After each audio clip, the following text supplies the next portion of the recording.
দর্শক আমন্ত্রণ স্টার নিউজের বিশেষ সাক্ষাৎকার অনুষ্ঠানে। আমাদের সঙ্গে আছেন র্যাপিড অ্যাকশন ব্যাটালিয়নের মহাপরিচালক অতিরিক্ত আইজিপি একেএম শহীদুর রহমান, যিনি র্যাপিড অ্যাকশন ব্যাটালিয়নের 11তম মহাপরিচালক।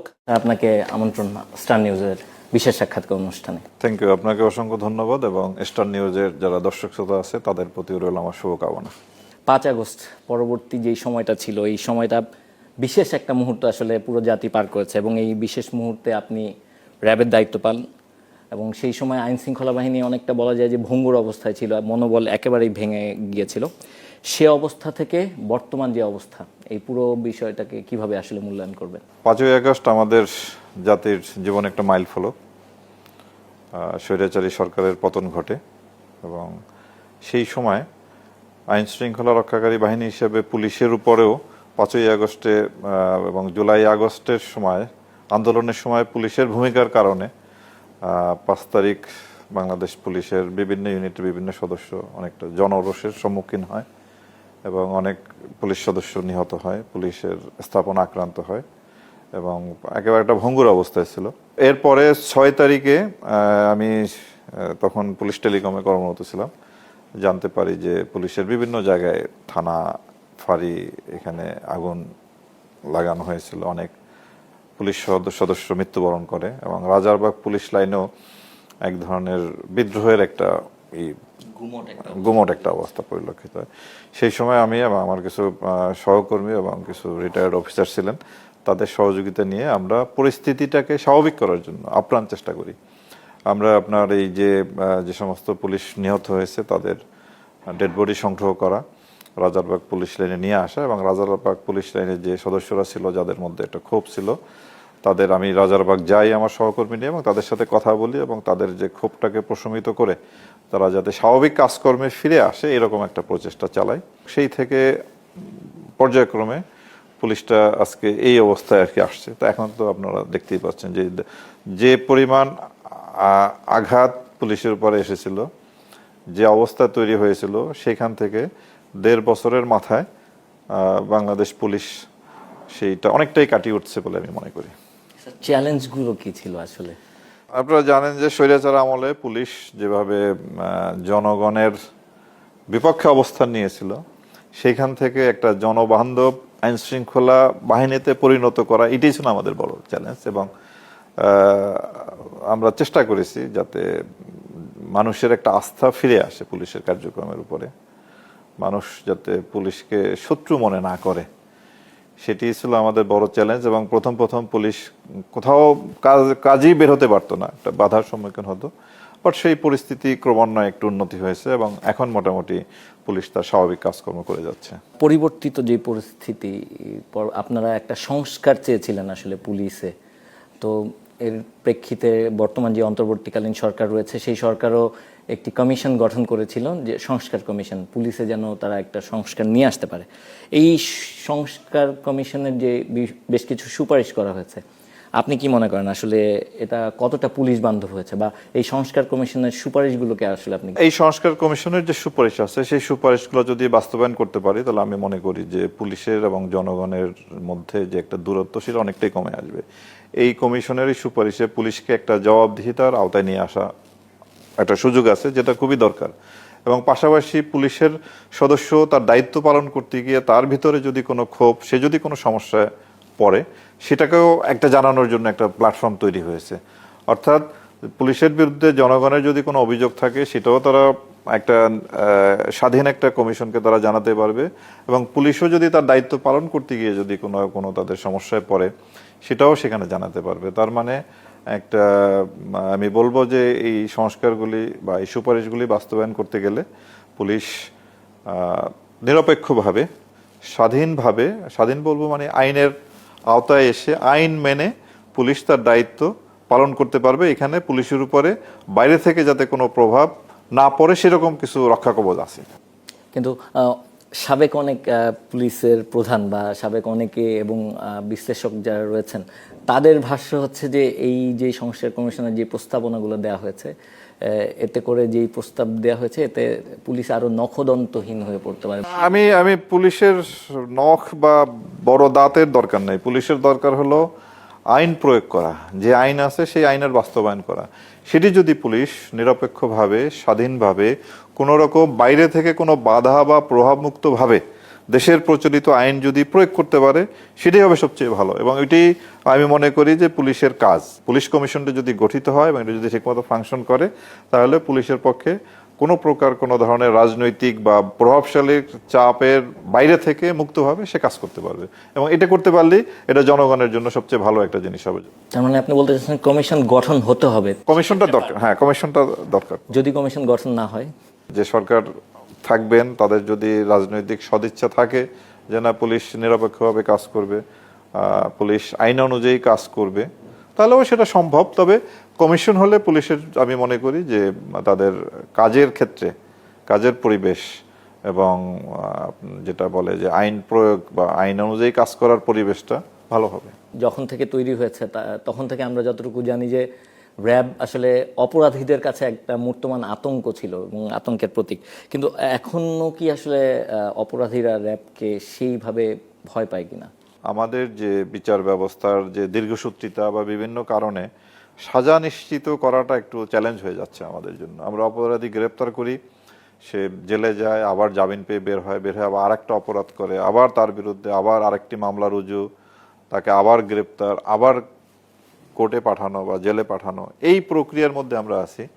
আমরা যদি আমাদের বিচার ব্যবস্থার কোনো রকম সংস্কার করে সাজাটা যদি নিশ্চিত করতে পারতাম বা বিচারিক প্রক্রিয়া যে দীর্ঘসূত্রিতা সেটা কমিয়ে আনতে পারলে, এবং যদি মানুষ দেখতো যে না, একটা অপরাধ করলে তার সাজা হয়, এটা দৃশ্যমান করতে পারলে এই অপরাধ প্রবণতাটা কমতো।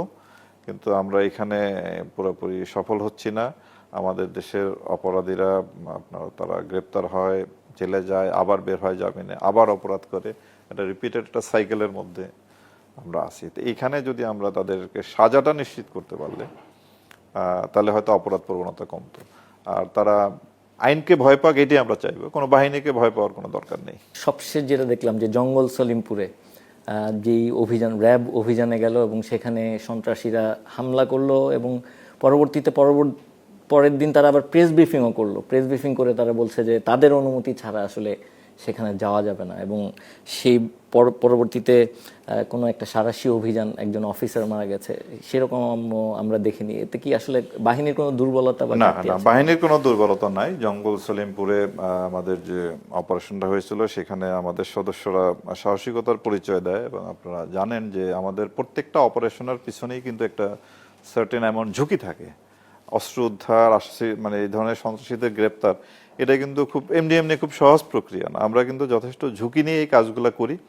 তো এই ক্ষেত্রে হয়তো ঝুঁকির অ্যাসেসমেন্টে আমাদের যতটা করা গেছিল যে এখানে গেলে কি পরিমাণ ঝুঁকি, সেখানে হয়তো অ্যাসেসমেন্টের কিছুটা শর্টফল ছিল, যার জন্য এই দুর্ঘটনা ঘটে।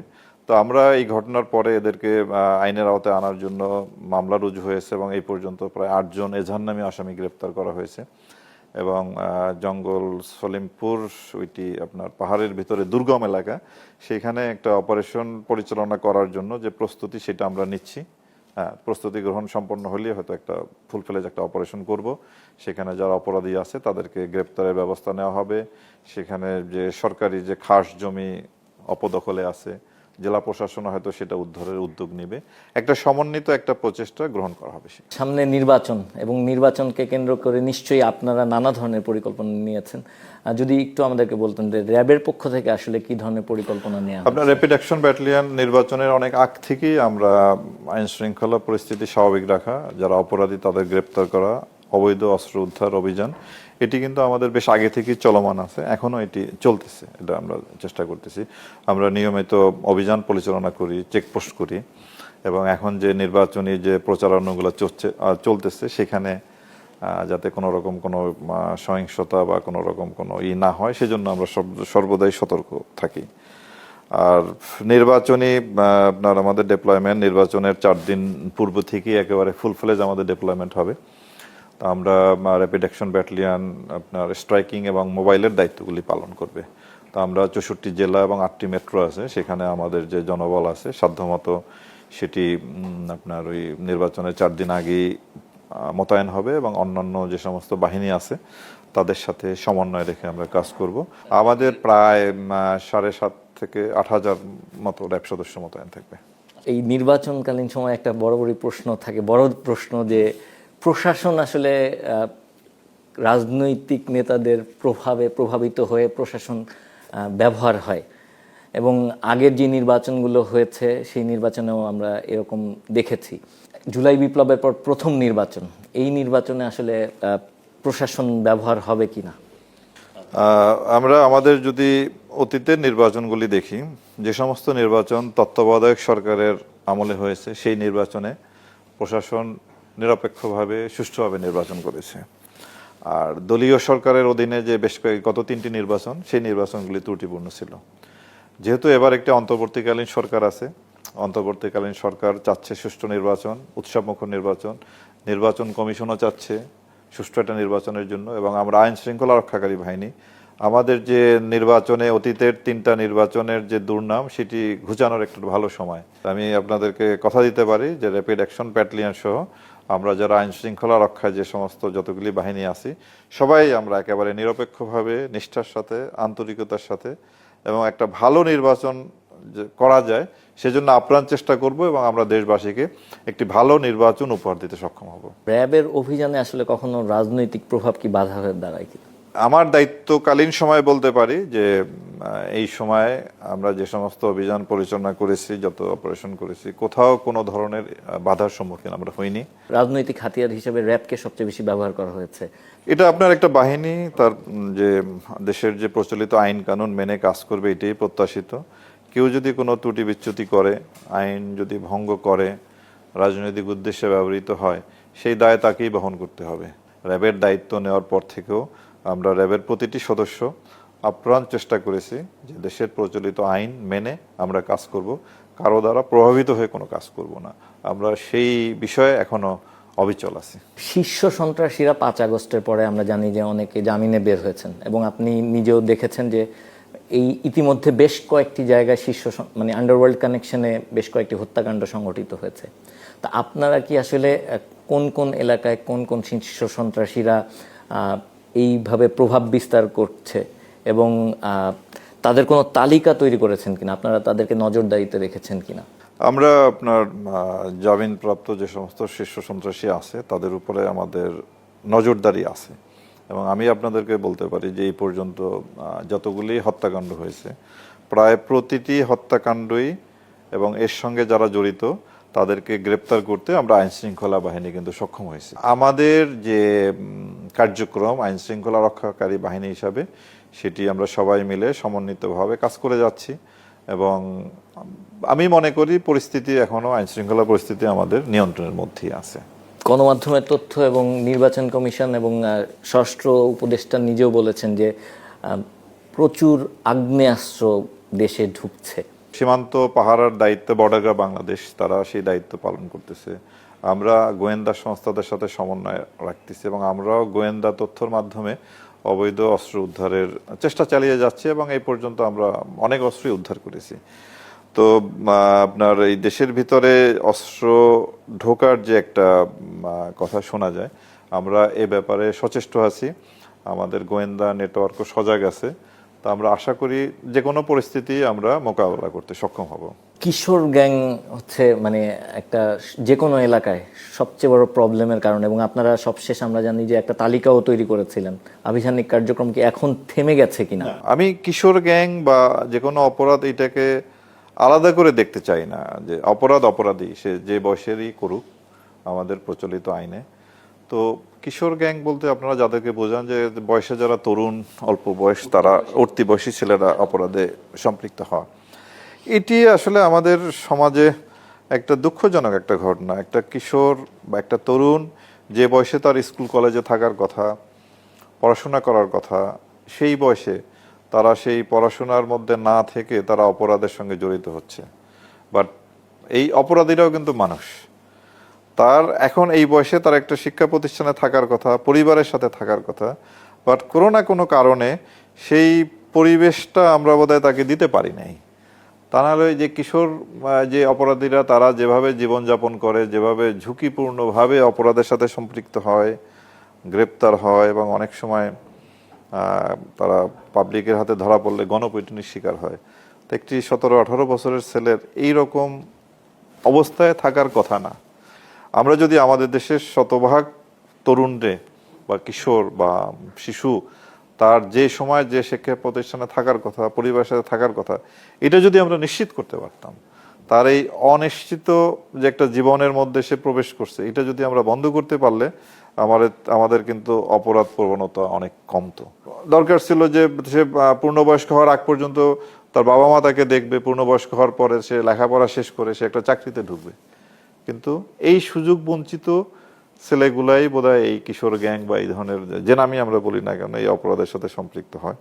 অপরাধ করলে তো আমাদের তো আইনের আওতায় আনতেই হয়, আমরা সেটা নিয়ে আসছি। বাট এদেরকে যখন আমরা ধরি, তার একটা কিশোর একটা তরুণ ছেলে দেখলে তখন আমার নিজেরই খারাপ লাগে। বাট তাদেরকে যদি আমরা কারেকশন করতে পারতাম, তাদের যদি ভালো জীবনযাপনের একটা সুযোগ যদি আমরা দিতে পারতাম, সেটাই সবচেয়ে ভালো হতো। কিন্তু বিচার করে তাকে বারে বারে ধরবো, জেলে পাঠাবো, সাজা দিব, এই দিয়ে মানে এই সমস্যার সমাধান কতটুকু করা যাবে এই নিয়ে আমার সন্দেহ আছে। সাইবার স্পেস এই মুহূর্তে অপরাধের সবচেয়ে বড় প্ল্যাটফর্ম আমরা দেখতে পাচ্ছি, এবং নির্বাচন কেন্দ্রিক নানাভাবে নানা ধরনের গুজব, নানা ধরনের অপরাধ প্রবণতা বাড়ছে সাইবার স্পেসকে ব্যবহার করে।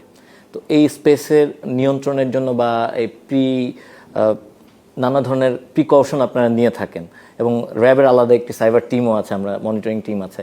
আপনারা আসলে কি ব্যবস্থা নিচ্ছেন? আমরা আমাদের সাইবার টিম আমাদের সার্বক্ষণিক কাজ করতেছে, এবং আমরা অন্যান্য যারা এই সাইবার নিয়ে যারা কাজ করেন, আইসিটি মন্ত্রণালয় তো আসেনি, মোরওভার অন্যান্য যে সংস্থা আছে তাদের সাথে আমরা সমন্বয় রাখতেছি, এবং আমরা যে কোনো সাইবার ওয়ার্ল্ডে কোনো ধরনের কোনো অপতৎপরতা পেলে আমরা সেটি বন্ধ করার জন্য যথোপযুক্ত ব্যবস্থা নিতেছি। আমাদেরকে সহযোগিতা করতেছেন। এই নির্বাচনকে কেন্দ্র করে আপনার বিভিন্ন ধরনের অপপ্রচারের সংখ্যা এটা অনেক বেড়েছে, এবং এটা আমরা তার জন্য বিটিআরসি আছে, আপনার আমাদের আইসিটি মন্ত্রণালয় আছে এবং অন্যান্য যে সংস্থা আছে তাদের সবাই মিলে আমরা কাজ করতেছি যাতে এটাকে নিয়ন্ত্রণের মধ্যে রাখা যায়। র্যাবের সম্প্রতি বেশ কিছু নিষেধাজ্ঞা ছিল, ক্রসফায়ারের ইয়েতেও র্যাবের নাম এসেছে।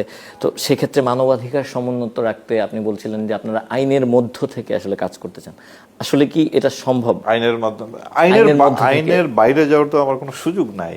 আমাকে তো আইন মেনেই চলতে হবে, এবং একটা কিন্তু যে নিষেধাজ্ঞাগুলো এসেছে বা যে নিষেধাজ্ঞাটা স্যাংশনের জন্য আমাদের লোক ইউএসএ যেতে পারতেছে না, এইটুকুই সমস্যা। বাট স্যাংশন খুব বড় ধরনের সমস্যা আমাদের জন্য না। আমাদের জন্য সমস্যা যেটা ছিল যে আইনের মধ্য থেকে কাজ করা, এবং অনেক সময় জনগণের প্রত্যাশা থাকে যে র্যাব বোধহয় এক্সট্রাঅর্ডিনারি ভাবে কোনো সমস্যার সমাধান করবে, বাট এখন সেই সুযোগ নাই। আমাদের আইনের মধ্য থেকে আইন মেনে চলি আমরা আমাদের এই কাজগুলো করতে হবে, অপরাধ দমন করতে হবে, আইনের বাইরে যাওয়ার কোনো সুযোগ নাই। ডিজি র্যাব হিসেবে আপনার সবচেয়ে কঠিন সিদ্ধান্ত আসলে কোনটা ছিল দায়িত্ব গ্রহণের পরে? অতীতে যে স্টাইলে কাজ করেছে, যে ধরনের কাজ করছে, সেখান থেকে ফিরিয়ে এনে পুরাপুরি আপনার আইনের মধ্য থেকে মানবাধিকার সমুন্নত রেখে, এবং কোনো রকম আপনার মানবাধিকার বহির্ভূত কিংবা আইন বহির্ভূত কাজ থেকে নিবৃত রাখাটাই ছিল আমার জন্য খুব কঠিন চ্যালেঞ্জ। এবং আমরা অনেক সময় মানুষের কাছ থেকে এমন কিছু রিকোয়েস্ট পেতাম, আবদার পেতাম, আপনার জমি দখল থেকে উদ্ধার করে দেওয়া, পাওনা টাকা আদায় করে দেওয়া, যে কাজগুলি আইনানুগভাবে আমাদের করার কথা না, এই ধরনের রিকোয়েস্ট আসতো। তো সেগুলো আমরা বিনয়ের সঙ্গে তাদেরকে ফিরিয়ে দিয়েছি যে না, জমি দখল, বেদখল, ফ্ল্যাট উদ্ধার, পাওনা টাকা উদ্ধার, এটা আমাদের কাজ না, এটা আমাদের পক্ষে সম্ভব হবে না। তা অনেকেই হয়তো আমাদের উপরে নাখোশ ছিলেন, বলতেন যে আগে পারতো, আমরা যে না সরি, এটা আমাদের কাজ না। তো এই অনেকে হয়তো এই জন্য আমাদের প্রতি বিরাগ ভাজন আছেন, এবং আমাদের যে প্রতিটি সদস্য তাদেরকে দেশের প্রচলিত আইন মেনে, নিয়ম কানুন মেনে কাজ করা, এটাই ছিল আমার জন্য সবচেয়ে বড় চ্যালেঞ্জ। আপনি যেহেতু বলছেন যে এখন আইন মেনে আপনার কাজ করছেন, সেক্ষেত্রে যদি র্যাবের কোনো সদস্য আসলে কোনো অপরাধে জড়িয়ে পড়ে, সেক্ষেত্রে তাদের বিরুদ্ধে করণীয় কি? আচ্ছা, আমাদের আপনার কত সংখ্যক? আমি দায়িত্ব গ্রহণের পর থেকে এই পর্যন্ত বোধহয় 25-26 জনের কম হবে না যে সদস্য তারা অপরাধমূলক কাজে জড়িত হয়েছিল। তার মধ্যে আপনার তল্লাশির নামে ডাকাতি করা, তারপরে মাদক পাচারের সাথে জড়িত, এয়ারপোর্টে চোরাচালানের সাথে জড়িত, এরকম বেশ কিছু ঘটনা আমাদের সদস্যরা জড়িত আমরা পাই এবং প্রতিটি ঘটনায় আমরা তাদের বিরুদ্ধে ফৌজদারি মামলা নিয়েছি। যেখানে ফৌজদারি অপরাধ করেছে আমরা ফৌজদারি মামলাও নিয়েছি এবং বিভাগীয় শাস্তিমূলক ব্যবস্থা দিয়েছি। তো বললাম 25 থেকে 26 জন লোককে আমরা আটক করে যারা পুলিশের সদস্য তাদেরকে পুলিশের হ্যান্ডওভার করেছি, যারা অন্যান্য বাহিনীর সদস্য স্ব বাহিনীকে ফেরত দিয়েছি এবং তাদের প্রচলিত আইনে তাদের বিচার হয়েছে। র্যাবের কাছে রাষ্ট্র আগে না জনগণ আগে? রাষ্ট্র হলো জনগণের জন্য, জনগণের জন্যই গঠিত হয়েছে রাষ্ট্র, এবং আমরা জনগণের সেবা যদি করতে পারি সেটি হলো আমাদের প্রধান লক্ষ্য। আমরা যাতে জনগণের বিপদে আপদে তাদের যাতে আমরা পাশে থাকতে পারি, তাদের নিরাপত্তা দেওয়ার জন্য যাতে আমরা কাজ করতে পারি, এই কাজগুলো আমরা সঠিকভাবে সম্পন্ন করতে পারলেই আমার রাষ্ট্রের যে দায়িত্ব সেটি পালন করা হবে। আপনি দর্শকদের উদ্দেশ্যে বা সাধারণ জনগণের উদ্দেশ্যে আসলে কিছু বলতে চান কিনা? অতীতে আমাদের সদস্যরা কিছু অপরাধের সাথে সম্পৃক্ত হওয়ার কারণে অনেকেই হয়তো ক্ষতিগ্রস্ত হয়েছেন। সেই ক্ষতিগ্রস্ত পরিবার যারা আছেন তারা হয়তো জানি না আমাদেরকে ক্ষমা করতে পারবেন কিনা, বাট আমরা সেই অতীত থেকে বের হয়ে আসছি। আমরা এখন আপনাদের পাশে আছি, আপনাদের মানবাধিকার সমুন্নত রাখার জন্য, আপনাদের নিরাপত্তার জন্য, আপনাদের বিপদ আপদে সবসময় আপনারা আমাদেরকে পাবেন আপনাদের পাশে। তা আসুন আপনারাও আমাদের সহায়তা করুন, আমরাও সবসময় আপনাদের পাশে থেকে আপনাদের জন্য কাজ করতে চাই। আপনাকে ধন্যবাদ, এবং আমরাও আশা করি যে আসন্ন যে নির্বাচন রয়েছে সেই নির্বাচন সুষ্ঠুভাবে সম্পন্ন হবে এবং প্রকৃতপক্ষেই র্যাব আসলে জনগণের আস্থার প্রতীক হয়ে উঠবে। আজকে আমরা এখানেই শেষ করছি। স্টার নিউজের যে বিশেষ সাক্ষাৎকারটি ছিল আজকে এখানেই শেষ করছি।